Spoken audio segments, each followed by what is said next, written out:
Hello दोस्तों, मैं धीरज सिन्हा। आज का जो टॉपिक है बहुत इम्पोर्टेंट है। आज मैं बात करूंगा ऊतक के बारे में, और ऊतक को जानने से पहले आपको कोशिका के बारे में जानना अति आवश्यक होगा। अगर मान लीजिए कि कोशिका के बारे में नहीं जानते हैं तो मैं इस वीडियो के डिस्क्रिप्शन में लिंक दे दिया हूँ। प्लीज आप वहां पर जाकर आप मेरे वीडियो को जरूर देखिए, और आपको वीडियो देखने में बहुत मजा आएगा और साथ ही साथ आपको समझ में भी आएगा। तो चलिए हम बात करेंगे ऊतक के बारे में। तो ऊतक को बात करने से पहले आप मेरे चैनल को सब्सक्राइब नहीं किए हैं तो प्लीज मेरे चैनल को सब्सक्राइब जरूर कर दीजिए, और आपको ऐसा ही वीडियो देखने को मिलता रहेगा।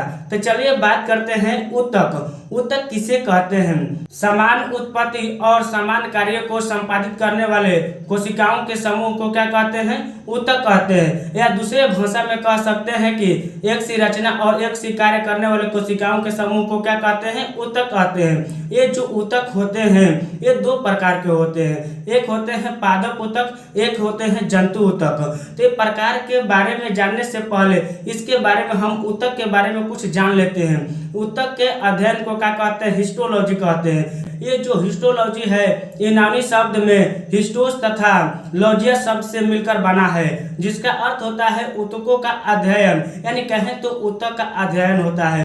ऊतक शब्द का प्रयोग सबसे पहले बिचाइट ने किया था, और मैं आपको पहले ही बता दिया था कि जो ऊतक होते हैं दो प्रकार के होते हैं। एक होते हैं पादप ऊतक, एक होते हैं जंतु ऊतक। तो चलिए हम बात करते हैं पादप ऊतक के बारे में। जो पादप ऊतक होते हैं किसे कहते हैं इसके बारे में मैं बताऊंगा। तो पादप ऊतक जो होते हैं जैसे कि समान उत्पत्ति और समान कार्यों को संपादित करने वाले पादप कोशिकाओं के समूह को ही क्या कहते हैं? पादप ऊतक कहते हैं। और आपको पूछ दिया जाएगा जंतु ऊतक किसे कहते हैं, तो चलिए मैं बताता हूं। तो जंतु ऊतक वैसे ऊतक को कहते हैं समान उत्पत्ति और समान कार्यों को संपादित करने वाले जंतु कोशिकाओं के समूह को क्या कहते हैं? जंतु ऊतक कहते हैं। तो हम बात करेंगे आज पादप ऊतक के बारे में, ठीक। तो पादप ऊतक के प्रकारों के बारे में। तो जो पादप ऊतक होते हैं दो प्रकार के होते हैं। एक होते हैं विभज्योतिकी ऊतक, एक होते हैं अस्थायी ऊतक। विभज्योतिकी ऊतक तीन प्रकार के होते हैं। एक होते हैं शीर्षस्थ विभज्योतिकी ऊतक, दूसरा का नाम है पार्श्वस्थ विभज्योतिकी ऊतक, और तीसरा का नाम है अंतर्वेशी विभज्योतिकी ऊतक। और उधर बताए थे अस्थायी ऊतक। तो अस्थायी ऊतक भी दो प्रकार का होता है। एक होता है सरल अस्थायी ऊतक, एक होता है जटिल अस्थायी ऊतक। और सरल अस्थायी ऊतक तीन प्रकार का होता है। पहला का नाम है मृदुतक अस्थायी ऊतक, इसको कहते हैं पैरेन्काइमा। और दूसरा होता है स्थूल कोण ऊतक, इसको कहते हैं कोलेनकाइमा। और तीसरा होता है दृढ़ ऊतक, जिसको कहते हैं स्क्लेरेनकाइमा। और आपको बताए थे जटिल अस्थायी ऊतक के बारे में। तो जटिल अस्थायी ऊतक भी क्या होता है?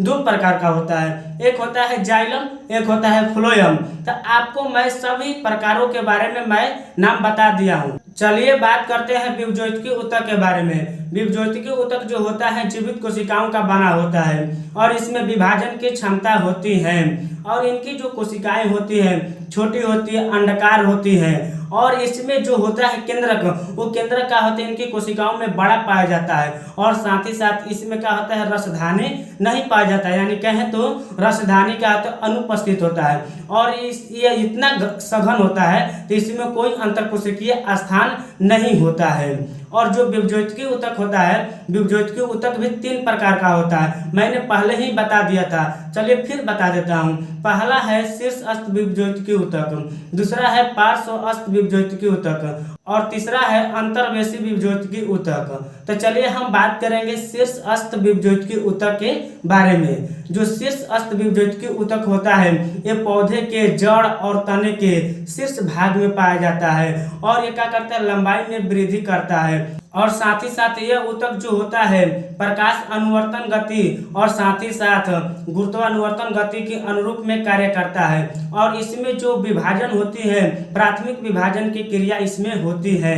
चलिए बात करते हैं पार्श्वस्थ विभज्योतिकी ऊतक के बारे में। ये जो ऊतक होते हैं पेड़ पौधे के तने तथा जड़ के पार्श्व भाग में पाया जाता है और ये जो होता है द्वितीयक वृद्धि करता है और इसमें जो होती है संवहन बंडल का निर्माण होता है और प्रत्येक नए वर्ष में इसमें नए नए संवहन बंडल का क्या होता है निर्माण होता है और इसके कारण ही जो भोजन होते हैं वो भोजन को ग्रहण करता है और भोजन का क्या कहते हैं संवहन करता है और इसके कारण जो संवहन बंडल होता है संवहन बंडल के कारण ही जो पेड़ पौधे की तना होती है उनकी चौड़ाई में क्या होती है वृद्धि होती है।